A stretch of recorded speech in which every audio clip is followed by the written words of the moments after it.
আসুন দেখে নিই বিশ্ব রাজনীতি, নিরাপত্তা আর অর্থনীতিতে প্রভাব ফেলা কয়েকটি জরুরি ঘটনা। প্রথমত আমেরিকার কথা।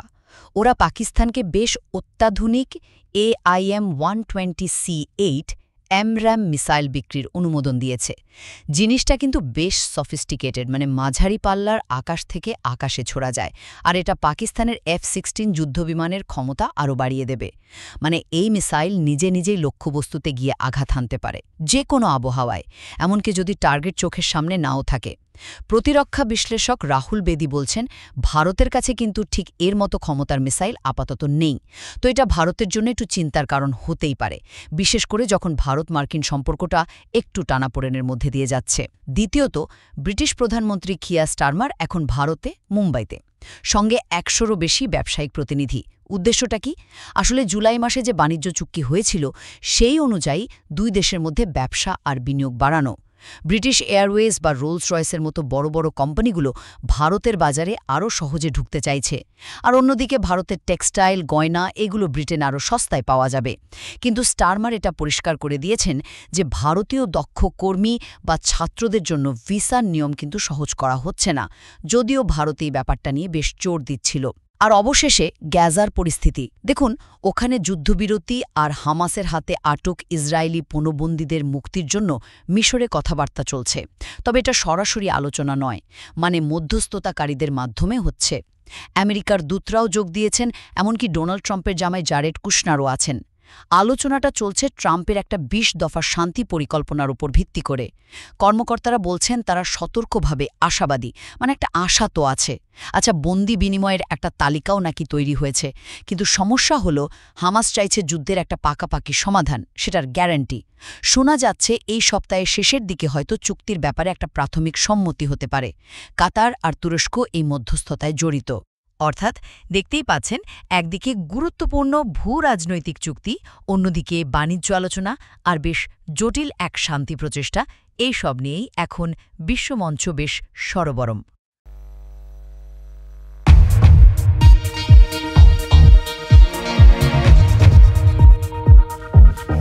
बीबीसी दुनिया में आज देखिए, पाकिस्तान को अमेरिका से मिलने वाले हैं सोफिस्टिकेटेड मिसाइल्स और गजा में कहां तक पहुंची शांति की कोशिशें। अमेरिका ने दी पाकिस्तान को AMRAAM मिसाइलें बेचने की मंजूरी, काफी दूर तक साध सकती है निशाना। क्या पाकिस्तान को सोफिस्टिकेटेड हथियार देकर भारत की चिंता बढ़ा रहा है अमेरिका? करेंगे चर्चा। क्यों बढ़ रहे हैं सोने के दाम? पहली बार $4000 के पार पहुंचा गोल्ड प्राइस। भारत में भी आज 1.25 लाख से ज्यादा हुई 10 ग्राम सोने की कीमत। जानेंगे क्या है वजह। मुंबई पहुंचे ब्रिटानी पीएम कियर स्टारमर, कहा भारत के साथ और मजबूत होंगे बिजनेस रिलेशंस, लेकिन भारतीयों को वीजा नियमों में छूट देने से किया इनकार। मिस्र पहुंचे अमेरिकी ऑनवॉय स्टीव विटकॉफ और डोनाल्ड ट्रंप के दामाद जेरेड कुशनर। इजराइल और हमास के बीच गाजा पीस प्लान पर 2 दिनों से चल रहे नेगोशिएशंस में होंगे शामिल। स्वागत है आपका बीबीसी दुनिया में, मैं हूं सारिका सिंह। प्रोग्राम में सबसे पहले बात भारत के पड़ोसी देश पाकिस्तान की, जिसे अमेरिका ने AIM-120C8 एडवांस्ड मिसाइल देने की मंजूरी दी है। इन मिसाइलों को AMRAAM भी कहा जाता है। माना जा रहा है कि ये मिसाइलें पाकिस्तान के पास पहले से ही मौजूद अमेरिकन F-16 लड़ाकू विमानों को और ताकतवर बनाएंगी। AMRAAM का पूरा नाम है advanced medium range air to air missile, और ये हवा से हवा में मार कर सकती हैं, यानी एयरक्राफ्ट से ही लॉन्च हो सकती हैं। ये F-16 जैसे एडवांस्ड अमेरिकन फाइटर जेट्स के जरिए उनके साथ इस्तेमाल होती हैं, और इनकी खासियत ये है कि ऑटोनोमस मानी जाती हैं और टारगेट की ओर खुद को अपने आप गाइड कर लेती हैं। इस डील के बारे में इस्लामाबाद से और जानकारी दे रही हैं बीबीसी संवाददाता फरहत जावेद।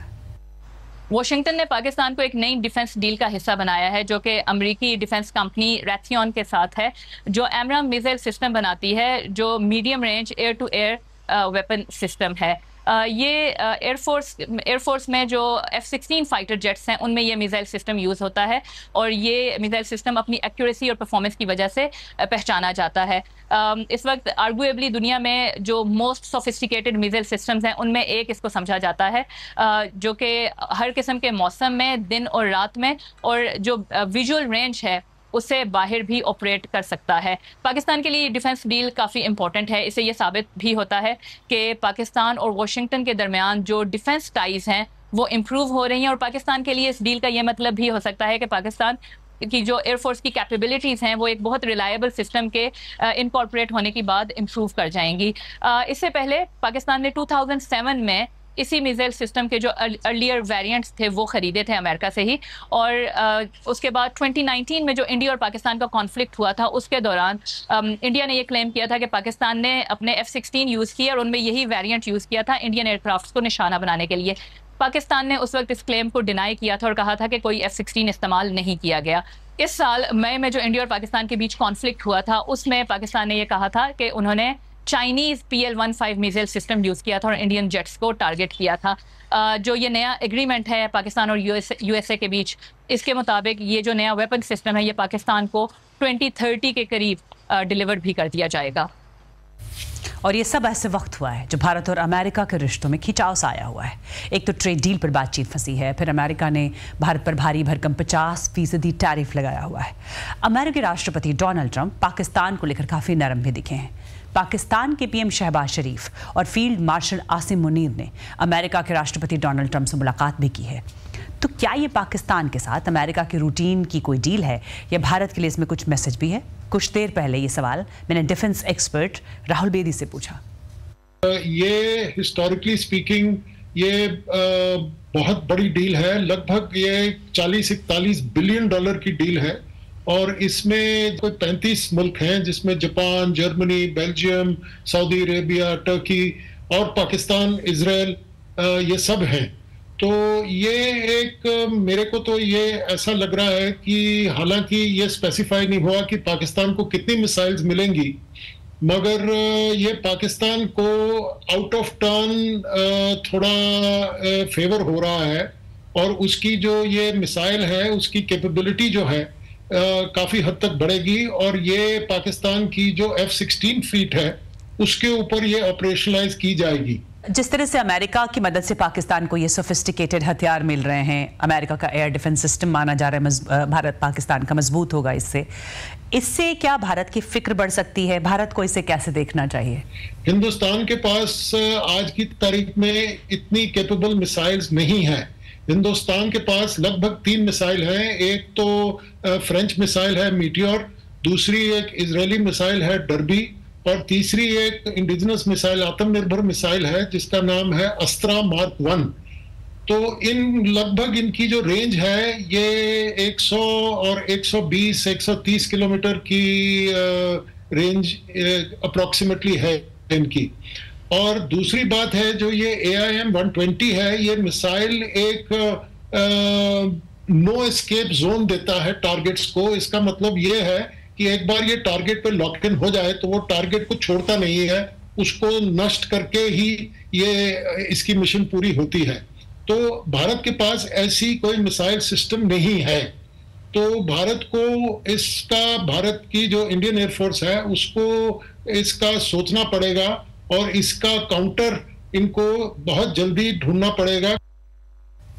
और त्योहारों का सीजन आ गया है और इसी के साथ शुरुआत हो गई है सोने की खरीदारी की। सोना खरीदना त्योहारों में शुभ माना जाता है और त्योहारों के बाद आने वाले शादियों के सीजन में इसका इस्तेमाल भी होता है। लेकिन पहली बार 10 ग्राम सोने की कीमत भारत में 1.25 लाख के पार पहुंच गई है। वजह दुनिया के बाजार में अनिश्चितता का दौर। मार्केट विश्लेषक आसिफ इकबाल के मुताबिक उन्हें आशंका है कि शेयर बाजार में नुकसान हो सकता है, इसीलिए वो गोल्ड में निवेश का विकल्प देख रहे हैं। ट्रेडर्स गाजा और यूक्रेन में चल रही जंग को लेकर, सरकार पर बढ़ते कर्ज के साथ साथ अमेरिकी राष्ट्रपति डोनाल्ड ट्रंप के लगाए गए टैरिफ्स को लेकर फिक्रमंद हैं। सोने की कीमतों में उछाल का एक कारण ये भी है कि अमेरिकी सरकार जो जॉब्स डेटा रिलीज करने वाली थी वो उसने रिलीज नहीं किया और इसी डेटा से निवेशकों को ये पता चलता है कि अमेरिका में किस चीज़ की डिमांड ज़्यादा है और उसके हिसाब से वो अपने अगले कुछ सालों के लिए प्लान बना पाते हैं। और ब्रिटेन के प्रधानमंत्री कीर स्टारमर 2 दिनों के दौरे पर भारत की बिजनेस कैपिटल मुंबई में है। वो कल प्रधानमंत्री नरेंद्र मोदी से मुलाकात करेंगे। प्रधानमंत्री बनने के बाद कीर स्टारमर का ये पहला भारत दौरा है। इस दौरे पर उनके साथ 100 से ज़्यादा ब्रिटिश एंटरप्रेन्योर और कल्चरल लीडर्स का एक डेलीगेशन भी आया है। प्रधानमंत्री स्टारमर ब्रिटेन में निवेश बढ़ाने और सुस्त अर्थव्यवस्था को सुधारने की कोशिश कर रहे हैं। और ब्रिटेन के प्रधानमंत्री के दौरे पर मुंबई से और जानकारी दे रही हैं BBC संवाददाता Archana Shukla. UK prime minister Keir Starmer के स्वागत में इस तरह के पोस्टर्स मुंबई की हर सड़कों पर लगाए गए हैं। वो अपने साथ सबसे बड़ी बिजनेस डेलीगेशन यूके की लेके आ रहे हैं। 125 business CEOs and university chancellors जो उनके साथ आकर ये यहाँ पर एक्सप्लोर कर रहे हैं कि जो भारत और यूके के बीच में ट्रेड डील साइन की गई थी जुलाई में, उसके अंतर्गत किस तरह से वो भारत में मार्केट एक्सेस बढ़ा सकते हैं। So British Airways, British telecom, Diageo, Rolls Royce, ये सारी कंपनियां साथ आई हैं जिनका फोकस है भारत का बढ़ता मिडिल क्लास और वो कंज्यूमर क्लास जिनको वो ज़्यादा से ज़्यादा ब्रिटिश प्रोडक्ट्स बेच सकें। और जहाँ तक भारत के बिजनेसेस का सवाल है, भारत के textiles, jewellery, auto component, sea food, ये सारी चीज़ें यूके कंज्यूमर्स के लिए सस्ती हो जाएंगी। तो जिस तरह की बिजनेस डीलिंग्स वगैरह होने हैं उस पर चर्चा आज और कल हो रही है। प्राइम मिनिस्टर केयर स्टारमर ने आज बहुत से बिजनेस लीडर्स के साथ इंडिया में मीटिंग की। साथ ही साथ वो यशराज फिल्म स्टूडियोज भी गए जहां पर बड़े फिल्म निर्माताओं से मिले, बॉलीवुड सेलिब्रिटीज से मिले और फिल्म प्रोडक्शन पर एक डील साइन की। यशराज स्टूडियोज अगले साल 3 फिल्म्स यूके में प्रोड्यूस करेंगे और इस तरह की कल्चरल एंगेजमेंट पर भी बात हुई। कल prime minister Modi and prime minister Starmer bilateral conference करेंगे। वो उनका सबसे अहम मुद्दा होगा और जिसमें एक मुद्दा जो उठकर सामने ज़रूर आएगा वो है वीज़ाज़ का, क्योंकि प्राइम मिनिस्टर केयर स्टारमर ने कहा है कि ये विजिट बिजनेस और इन्वेस्टमेंट के लिए है। ट्रेड डील की बात पर, इमिग्रेशन पॉलिसी पर कोई चेंज नहीं हुई थी, तो अभी भी भारत के स्किल्ड वर्कर्स और यूनिवर्सिटी ग्रेजुएट्स के लिए कोई नया वीज़ा पॉलिसी या नई एक्स्ट्रा वीज़ाज नहीं इशू किए जाएंगे। और ये शायद भारत के लिए एक निराशा की कड़ी हो सकती है, क्योंकि उनके सारी ट्रेड डील्स में वीज़ा फॉर स्किल्ड वर्कर्स एक बहुत ही अहम मुद्दा रहा है। और आगे बढ़ने से पहले दुनिया की कुछ और बड़ी खबरें बीबीसी ग्लोबल राउंडअप में।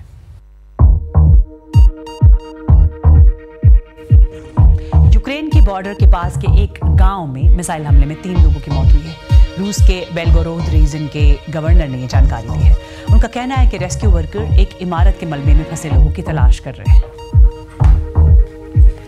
यूरोपियन कमीशन की chief Ursula von der Leyen ने कहा है कि हाल ही में डेनमार्क और दूसरे देशों के एयर स्पेस का उल्लंघन हाइब्रिड वॉरफेयर है। उन्होंने यूरोपियन पार्लियामेंट में कहा कि एयर स्पेस में ड्रोन का घुसना और दूसरे मामले यूरोपियन यूनियन को बांटने वाले कैंपेन का हिस्सा है।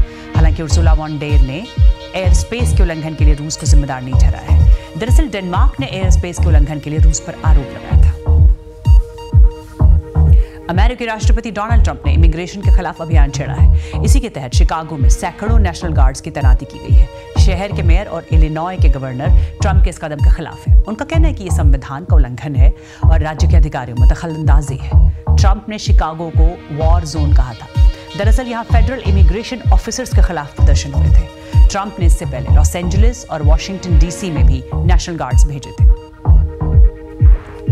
यूएस फेडरल डेटा के मुताबिक अमेरिकी और मेक्सिको बॉर्डर पर घुसपैठ पिछले 55 साल में सबसे कम हुई है। राष्ट्रपति डोनाल्ड ट्रंप के पहले 8 महीने के कार्यकाल में 9,000 से कम घुसपैठ के मामले आए। व्हाइट हाउस का कहना है कि आंकड़े दिखाते हैं कि ट्रंप बॉर्डर को सिक्योर करने के अपने वादे को पूरा कर रहे हैं।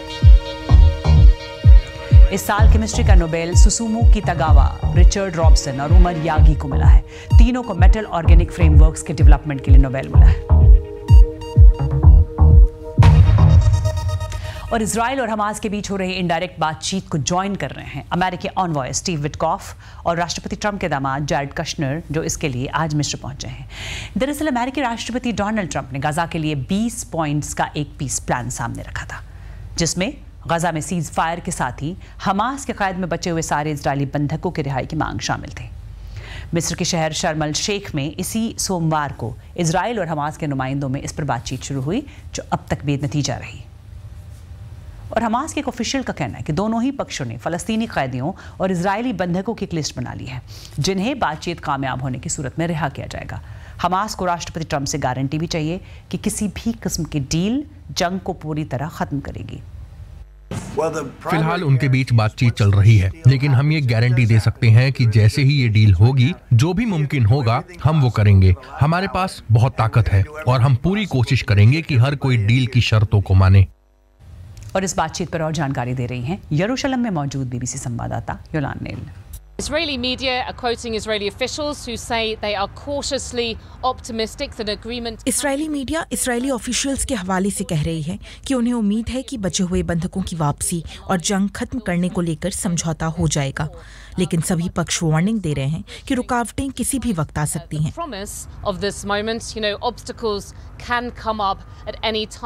वहीं सऊदी अरब के न्यूज़पेपर अशरक अल अवसत ने मिस्र के सूत्रों के हवाले से कहा है कि सब ऐसे ही चलता रहा तो इस डील के कुछ शुरुआती स्टेप्स पर इस हफ्ते के आखिर तक सहमति बन सकती है। खबर ये भी है कि कतर के प्रधानमंत्री और तुर्की के इंटेलिजेंस हेड भी इस बातचीत में शामिल हो रहे हैं। ये काफी अहम लोग हैं। ये दोनों मध्यस्थ तो हैं ही, लेकिन हमास पर उनका प्रभाव भी है, क्योंकि वो दोनों उन देशों से हैं जहां अभी हमास के लीडर्स रह रहे हैं। Because they're both from countries where Hamas leaders are currently based. और क्या आपको हमारे ब्रह्मांड, डार्क मैटर और डार्क एनर्जी में इंटरेस्ट है? अगर है तो ये खबर आपके लिए है। एक वैज्ञानिक ने ऐसा टेलीस्कोप बनाया जो ब्रह्मांड को लेकर हमारी समझ को पूरी तरह से बदल सकती है। इससे पहले उन्होंने कमाल का सैटेलाइट बनाने में अहम योगदान दिया था। देखिए बीबीसी संवाददाता जो पामर की रिपोर्ट। इस गैलेक्सी से 3 करोड़ साल पहले निकली लाइट ब्रह्मांड में लंबा सफर करते हुए कैमरे के लेंस तक पहुंची है। इस तरह की तस्वीरें ले पाना आसान नहीं होता। प्रोफेसर एडम अमारा उस टीम में शामिल थे जिसने ये कर दिखाया। जमीन पर मौजूद टेलीस्कोप मौसम और लाइट पोल्यूशन समेत कई कारणों की वजह से अक्सर काम नहीं कर पाते। तो ये कमाल की तस्वीरें एडम के एक और टेलीस्कोप ने लिए हैं, उस टेलीस्कोप ने जिस पर बादलों का असर नहीं होता। इन्हें यूक्लिड नाम के टेलीस्कोप से लिया गया है। प्रोफेसर एडम को उसे प्लान कर तैयार करने में 20 साल लगे थे। ये सब कुछ देखेगा, स्टार्स, गैलेक्सीज, सब कुछ। ये यूनिवर्स की गहराइयों में जाकर काफी अच्छी तस्वीरें खींच सकता है। आप इसकी खींची तस्वीरों को देखेंगे तो पहले बड़ी तस्वीर दिखेगी, फिर आप जूम करेंगे और बहुत कुछ दिखेगा, और जूम करेंगे तो और डिटेल सामने आती जाएंगी। इससे पहले स्पेस में ऐसा कभी नहीं किया गया। मेरी दिलचस्पी तो इसमें है कि ये डार्क मैटर और डार्क एनर्जी के बारे में क्या पता लगा सकता है। यूनिवर्स में मौजूद 95% हिस्से को डार्क कहा जाता है क्योंकि हम इसे देख नहीं सकते, लेकिन हमें पता है कि ये मौजूद है क्योंकि इसका असर उन चीजों पर पड़ता है जो हमें दिखाई देती हैं, और उम्मीद है कि यूक्लिड इसी मिस्ट्री को सॉल्व करने में मदद करेगा। हर दिन दुनिया भर में 2000 लोग दिन रात काम करके इन तस्वीरों को प्रोसेस करते हैं। ब्रिटेन के पोर्ट्समथ में एक टीम है जो स्ट्रॉन्ग लेंसेज की मदद से उन रेयर ऑब्जेक्ट्स का पता लगाने में माहिर है जहां ग्रेविटी बेंड होती है। वहां हम डार्क मैटर का असर देख सकते हैं। हम यूनिवर्स को लेकर अपनी समझ के ऐसे पड़ाव पर हैं जहां से सब कुछ बदल सकता है। यूनिवर्सिटी की स्पेस लैब में ये एडम के स्टूडेंट्स हैं जो कॉस्मोलॉजिस्ट्स और एस्ट्रोफिजिसिस्ट्स की अगली जनरेशन है। डार्क मैटर को समझने के लिए हम यूनिवर्सिटी की बहुत ही छोटी गैलेक्सीज को स्टडी कर रहे हैं। इन्हें ड्वार्फ गैलेक्सी कहा जाता है। मैं देखूंगी कि इन गैलेक्सीज में कौन से केमिकल्स हैं। कई लोगों की दिलचस्पी इसमें होगी कि यूनिवर्स अस्तित्व में कैसे आया, और इस सवाल का जवाब ढूंढना दिलचस्प होगा। यहाँ इतनी ज्यादा टेक्नोलॉजी है कि हम चीजों को समझने के लिए स्पेशल कंप्यूटर्स का इस्तेमाल कर सकते हैं। मेरी ख्वाहिश है कि ब्रिटेन के साइंटिस्ट्स को, खासकर नौजवानों को आगे बढ़ने का मौका मिले। यूक्लिड ऐसा प्रोजेक्ट है जिस पर कई पीढ़ियां काम करेंगी और बड़े सवालों का जवाब ढूंढेंगी, और मुझे इंतजार है कि वो जवाब क्या होंगे। बीबीसी संवाददाता जो पामर की रिपोर्ट। और मोबाइल फोन से चिपके बच्चे, ये कई पेरेंट्स के लिए बड़ी समस्या है, और इससे बचने के लिए रियाद में कई पेरेंट्स एक अनोखा तरीका अपना रहे हैं। वो अपने बच्चों को बुक फेयर लेकर आ रहे हैं।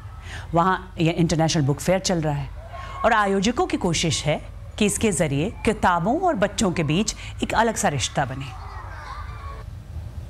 और रेगिस्तान में फूल खिले हैं, चिली में जिस पौधे पर ये फूल खिले हैं, उसके जरिए वैज्ञानिक ये समझने की कोशिश कर रहे हैं कि कैसे सूखी जमीन पर फसलें भी कल को उगाई जा सकती हैं।